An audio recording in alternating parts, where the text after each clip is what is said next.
What's one family saying or phrase you heard growing up that still sticks with you? I am going to start at the moment that finally snapped something in me, because it was not loud or dramatic or cinematic. It was small and quiet and so familiar that it almost felt boring. And that is exactly why it made me feel like I was done playing the part they wrote for me. My birthday came and went. There was the usual family text thread where my mom posted something vague about being busy and my dad sent a thumbs up to a message that nobody had actually written, and my sister Emily posted a joke about how time flies and we should celebrate soon, which in our family has always meant never, and I did the thing I always do where I talked myself out of being hurt by telling myself we are adults and schedules are messy and expectations are traps. Except I knew I was lying to myself because it had never been about schedules. It had always been about hierarchy and what gets attention in that house. 2 days later, I opened my phone and saw a photo of Emily at a little cafe in Paris, smile wide, caption loud, and the first line said that it was a surprise from mom and dad because she needed a break. And I am not ashamed to admit that the first thing I felt was not anger but clarity. A clean hard click in my head that said this is not a misunderstanding and it is not bad luck, and it is not something that will change if you explain your feelings one more time in a careful voice. This is the family's operating system, and you have been bending yourself into knots to be compatible with software that was never written for you. If you grew up as the dependable one, you know the trick I used for years, the one where you reduce yourself into a utility so nobody can accuse you of being needy. You show up early, you bring the extra charger, you remember the allergy. You memorize the school calendar even when it is not your kid. You sit through the long explanations and you keep your face calm so no one has to manage your emotions. And every so often you convince yourself that this is maturity when really it is a way of making sure the people who already take you for granted never have to notice you. And I realized that on the day I saw that Paris post, I did not want to be useful to them anymore. I did something that would have seemed unthinkable to me even a year earlier. I took a breath, I opened my contacts, and I blocked all three of them: my mother Linda, my father Robert, and my sister Emily. And then I went into the family thread and muted it so hard it could have been on another continent, and I felt a kind of relief that surprised me because it was not triumph or bitterness. It was the relief of finally setting down a heavy bag you had been pretending did not hurt your shoulder. Before I hit block, I sent one single message to the thread. Not a speech and not a tantrum, just a sentence that had been sitting there ready for years. I wrote that I hoped Emily enjoyed her trip and that I was done being the family's backup plan. And I did not ask for an apology, and I did not explain why, because I have learned that apologizing has a way of turning into performance in my family, and explanations turn into cross-examinations where you end up defending your tone rather than your point, and I was not auditioning anymore. Here is the part one did not expect. Once the adrenaline settled, I did not feel alone. I felt present. I made dinner for myself without rehearsing what I would say if someone called.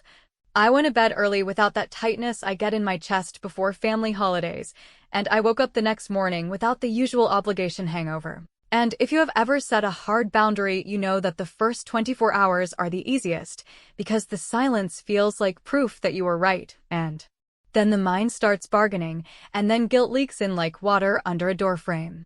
My bargaining lasted a few days, and then started to fade, because every time my nerves tried to tell me I was overreacting, I remembered birthdays in childhood that were downgraded to errands, because Emily had a recital or a sniffle or a new haircut.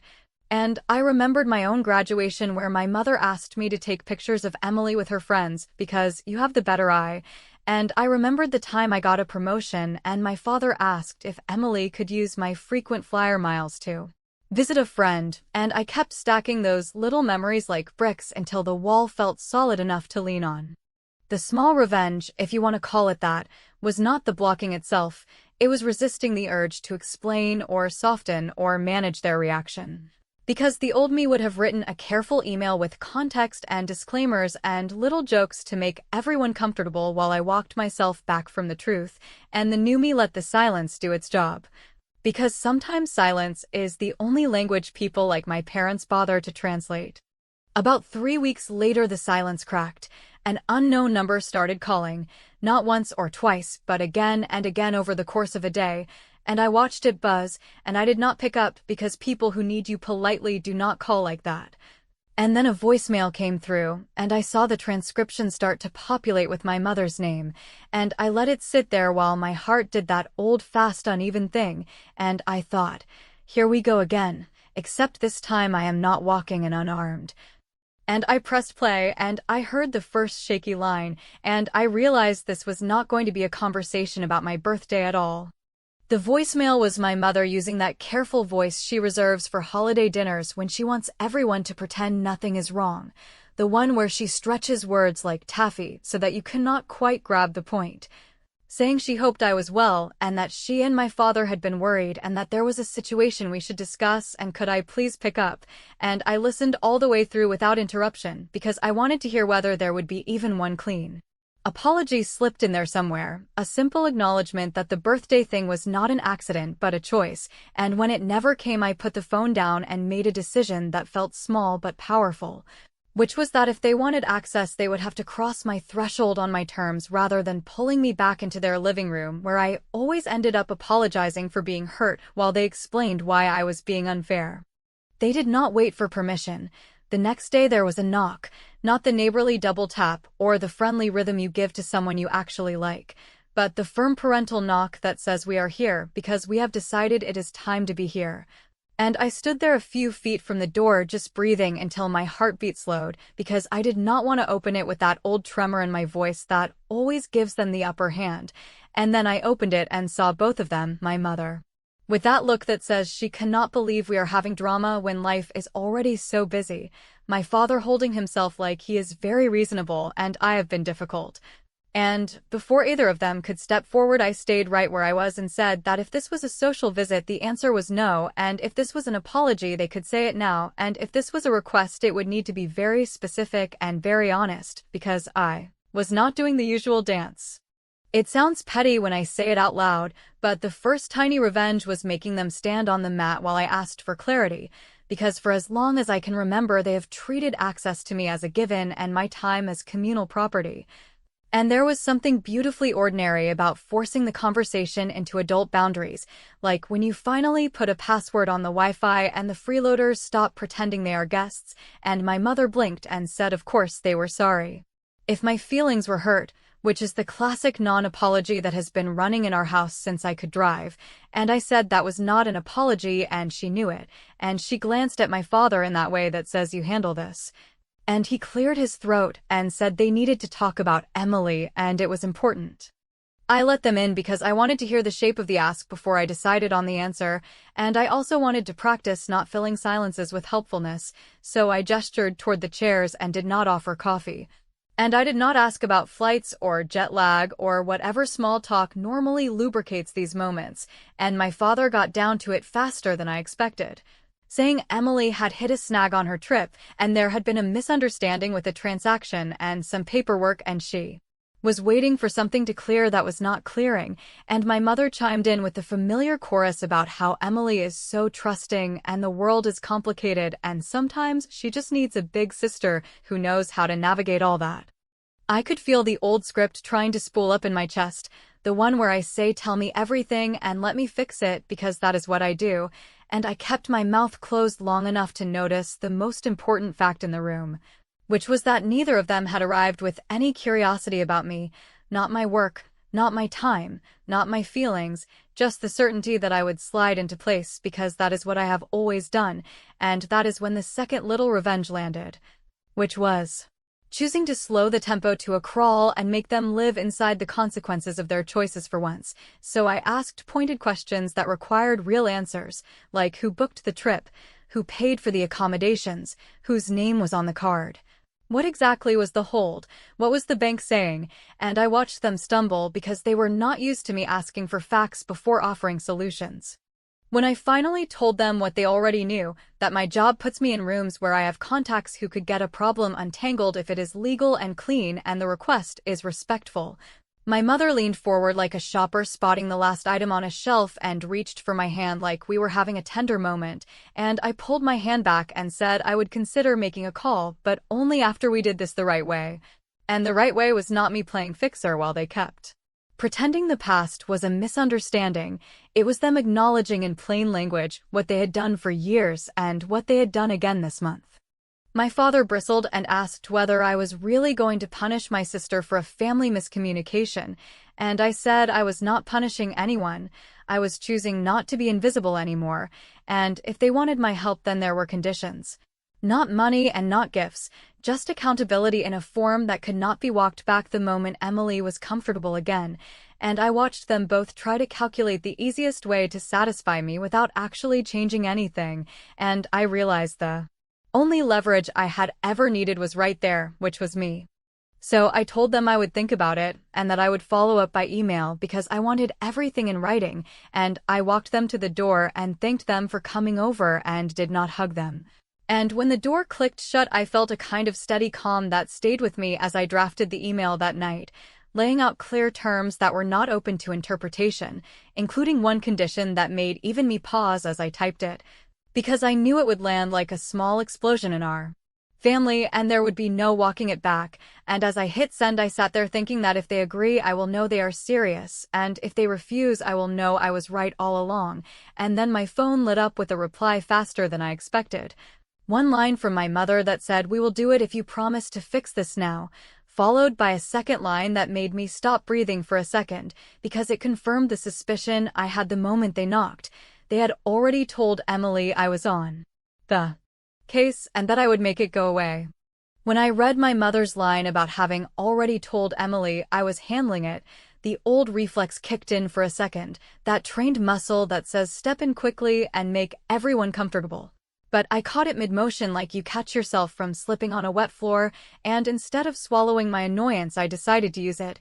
Because if there is one thing I know after a lifetime in that family, it is that leverage evaporates the moment I start translating their needs into my responsibilities. So I opened a new message, added Emily to the thread, and wrote in plain language that I was not engaged, that my name should not be used to promise outcomes I had not agreed to, and that any conversations about me fixing things needed to go through me directly in writing. And then I sat there and let the silence stretch while those words did the work I had never let them do before, which was to force the three of them to deal with the fallout of their own assumptions, without me running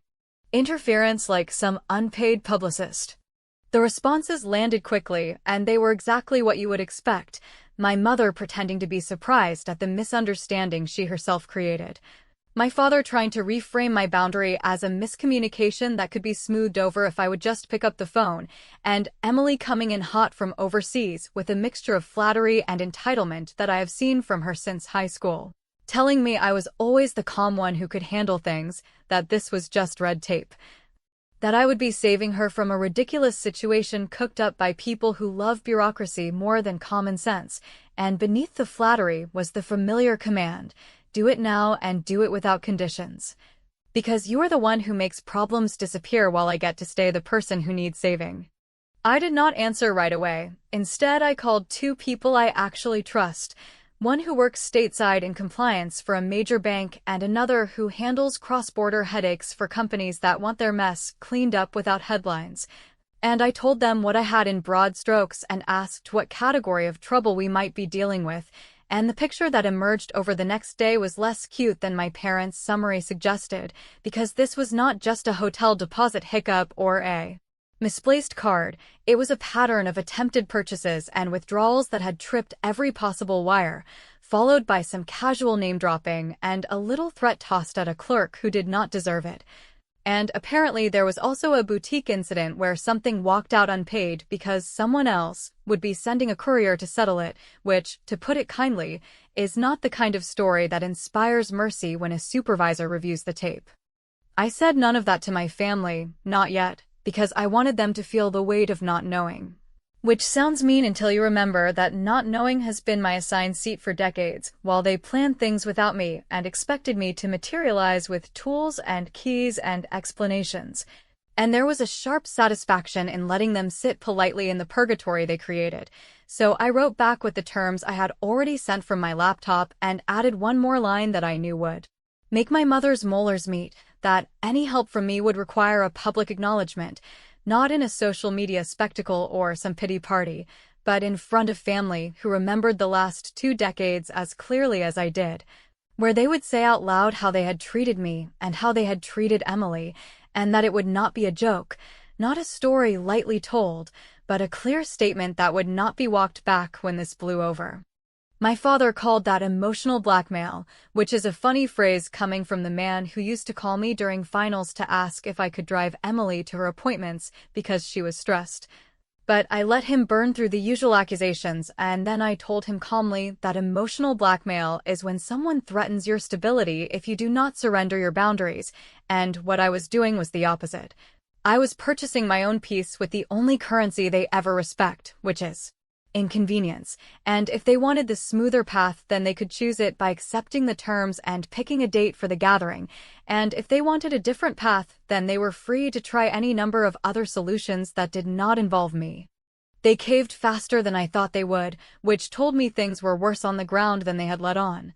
And within hours my mother had suggested a weekend, and my father had looped in 2 aunts and an uncle and a couple of those family friends who are really just a Greek chorus for my parents' version of events. And I quietly added 2 people of my own who do not owe my parents anything and who have seen me clean up after them more times than I can count, because if this was going to be done, it was going to be done with witnesses who would remember the specifics, not just the mood. And when my mother asked whether I would be reaching out to my contacts before the gathering, I told her I would not, that the sequence matters, that you do not get the benefit of my reputation until you earn the right to ask for my time. The small revenge that kept me steady during those days was procedural, and it was perfect. I set up an auto-reply on my email that directed any inquiries from hotels, boutiques, banks, or so-called family representatives to a single shared address I controlled. So if anyone tried to toss my name around to grease a will, I would see it in real time and could shut it down with one sentence that said I was not authorized to act. And when one such message trickled in from a concierge who had been told I would be providing a letter to release a hold, I sent back a polite line that there would be no letter and that anyone claiming otherwise should be treated accordingly. And then I forwarded the thread to my parents and Emily with a note that this is what happens when you spend other people's names like credit, they get declined. By the end of that week, the gathering was locked, the people were notified, and the furniture inside my chest felt rearranged in a way that made breathing easier. Because for the first time in a long time, I was not preparing to go in meek and grateful for whatever crumbs of attention I could catch. I was walking toward a moment I had designed, one where the price of my help would not be measured in my self-respect. And while my parents were busy whispering about logistics and Emily was firing off messages about urgency and unfairness, I made one quiet call of my own, not to rescue anyone, but to make sure that when the time came and they looked at me expecting a miracle, the only thing waiting would be the truth they had refused to say for years, and the faces of people who would hear them say it. The week leading up to the gathering felt like those long hours before a meeting where you already know the outcome, but you still have to sit through everyone performing their parts. And because I have spent my adult life in rooms where outcomes are quietly decided before anyone signs, I treated my own family like a deal that needed clarity, so I wrote a short document in plain language spelling out exactly what would happen, beginning with a statement my parents would read out loud, acknowledging the pattern of favoritism that has run through our lives since we were kids, continuing with a clear apology for the birthday stunt, and ending with a commitment to stop using me as a tool to keep Emily comfortable while calling it love. And I sent it to them with a simple note that this was not negotiable and that if they wanted my help, the words would be spoken fully and without the little jokes they used to dodge discomfort, because if there is one thing they have taught me, it is that humor can be a great escape hatch when you do not want to be accountable. I could feel their panic through the screen, even though their replies were technically polite. My mother asking whether we might soften a couple of phrases so they did not sound so harsh. My father querying whether the apology needed to be public or if a heartfelt private talk might be more healing, and I stuck to a single line that I copied and pasted every time the deflection changed shape, that the words would be read as written, in front of the relatives and friends who had watched this dynamic play out for years, and that if they were unwilling to do that, then we were done, and I would wish Emily well from a distance, and leave them to discover whether the same energy they used for Paris might stretch to fixing a problem without me.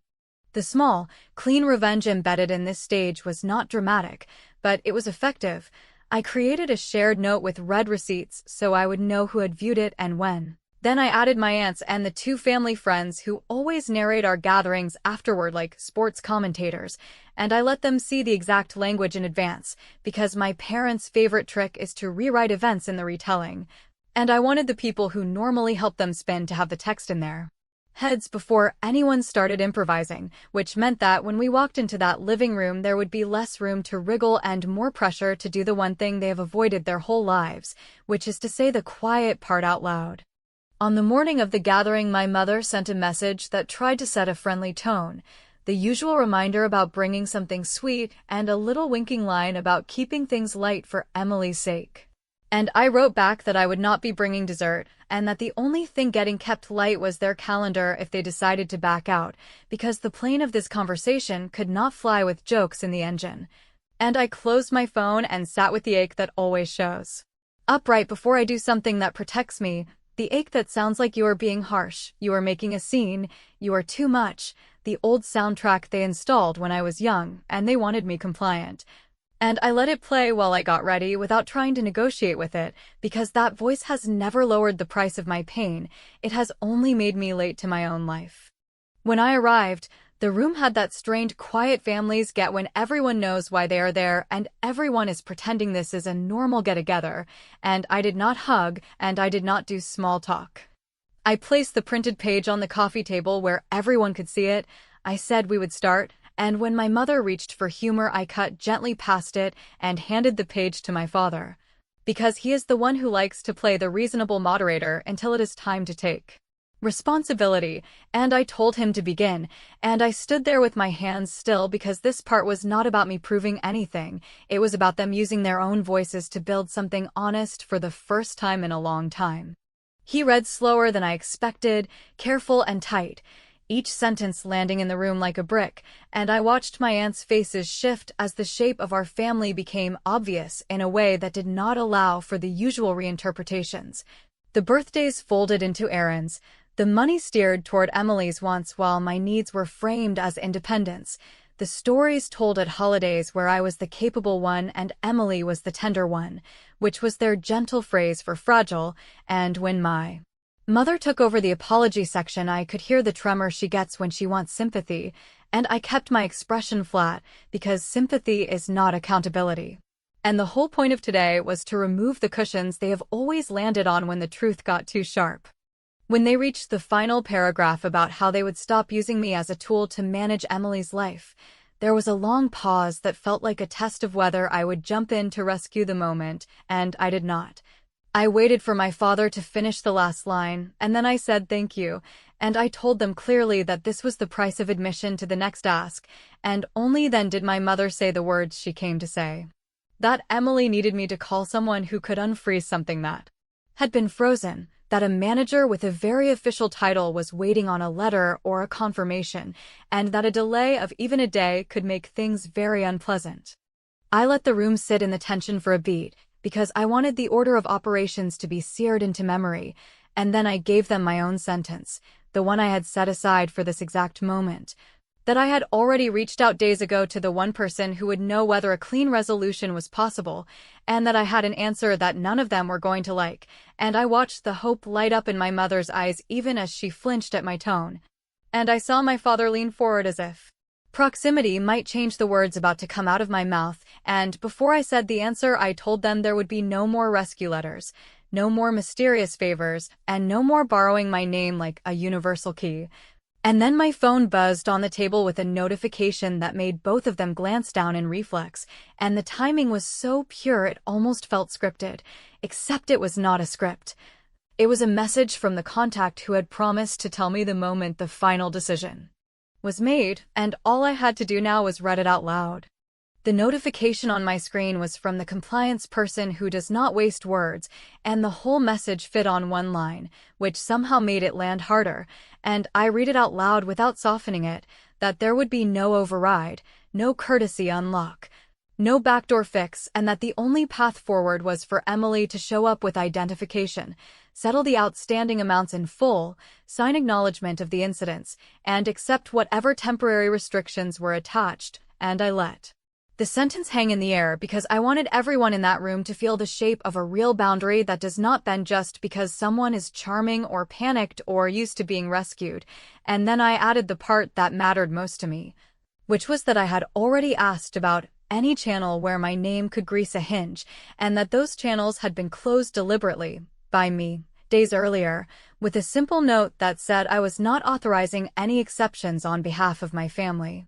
and that anyone using my name should be treated as if they were trying to push past a locked door.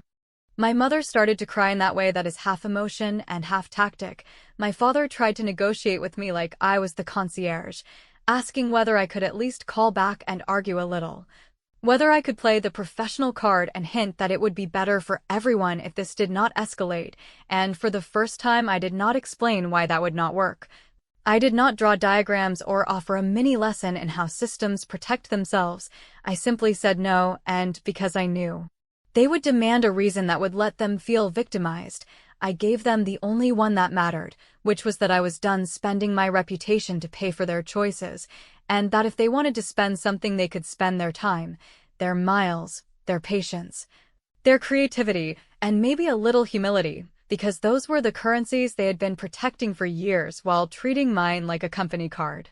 Emily, who had been watching my face over video as if she could spot the moment I would cave, jumped in with that mix of flattery and threat she has used since we were kids, telling me I was always the one who cared about family more than rules, that this felt cruel, that I was making a point at her expense, and she tossed in a line about how I did not understand the pressure of being the one everyone looks at, which would have made me laugh on another day, and I could feel the room waiting for me to argue, to get dragged back into the debate about who had it harder and whose feelings were the real ones, and I refused the bait. I told her calmly that what I understood was adulthood,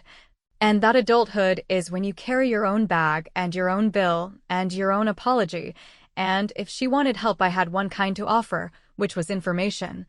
And then I pulled out a simple checklist I had written the night before when I knew the showdown was coming, a clear list of steps she needed to take in order, the offices to visit, the statements to print, the words to avoid, the one sentence to say when someone offered to call a friend, and I slid it across the table without ceremony, because rescue is not the same as enabling. And I was done with the second one. There was a moment where I could see them all trying to decide whether to explode or to pivot, and my father took the pivot and asked if I would at least send an email to my contact so they would know Emily was not a flight risk or a thief, that she was just overwhelmed.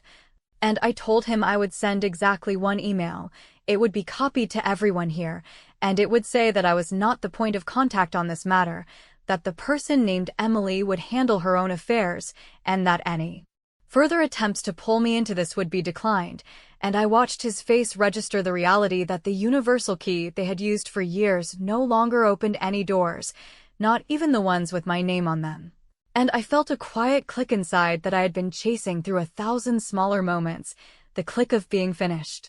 If you want the revenge moment, the one that makes people sit back and exhale, it was not the speech or the refusal or even the public acknowledgement they had just read. It was the simple structure of what I had done in the weeks before today, which was to call the places where my name might have carried weight, to close those tabs, to leave a clear trace that said do not accept favors requested in my name, and then to require the confession before the reveal, so that when the refusal landed it did not look like pettiness, it looked like consequence, and no one in that room could pretend they had not heard the terms, and no one could claim I had ambushed them with an agenda, because the agenda had been printed and read and agreed to, and the choice to proceed had been theirs. They left angry, because anger is easier to carry than accountability, and I let them walk out without the little ending people expect at these scenes. No hug, no promise to talk soon, no soothing line about family being complicated. And when the door closed, I sent the email exactly as I said I would. I archived the thread, and I sat there long enough to notice that I did not feel empty. I felt steady, which is not a movie feeling, but it is the one I have been chasing my entire life. And then I got up and did my errands like a person whose day belongs to her. Over the next few weeks there was less noise than you would expect, which told me the checklist was working and that the lesson was doing its work in a place where I could not supervise it, and then one afternoon I got a single message from Emily. Not an apology and not a tantrum. A simple line that said she handled it and she was fine, and a second line that said she was surprised by how fast everything moved when she stopped arguing and just did the steps, and I did not reply with a victory lap. I wrote back that I was glad, and that if she wanted a relationship with me it would have to be one where I was not the tool used to escape consequences, and then I turned off my phone and went on with my day. Because I have discovered that the most radical thing I can do is live like my time is not a communal asset. If you are wondering whether my parents ever apologized in a way that did not have an asterisk attached, I will tell you the truth, that I do not know yet, because the point of this was not to extract the perfect apology. It was to end the old agreement where I paid with my peace for their comfort, and if they figure it out later and show up with something real, I will decide then, not out of habit but out of choice. And that is the victory that does not look flashy on camera but feels like a final move in a plan I wish I had started years ago, the move where I stopped trading my name for their relief and started honoring the cost of carrying myself.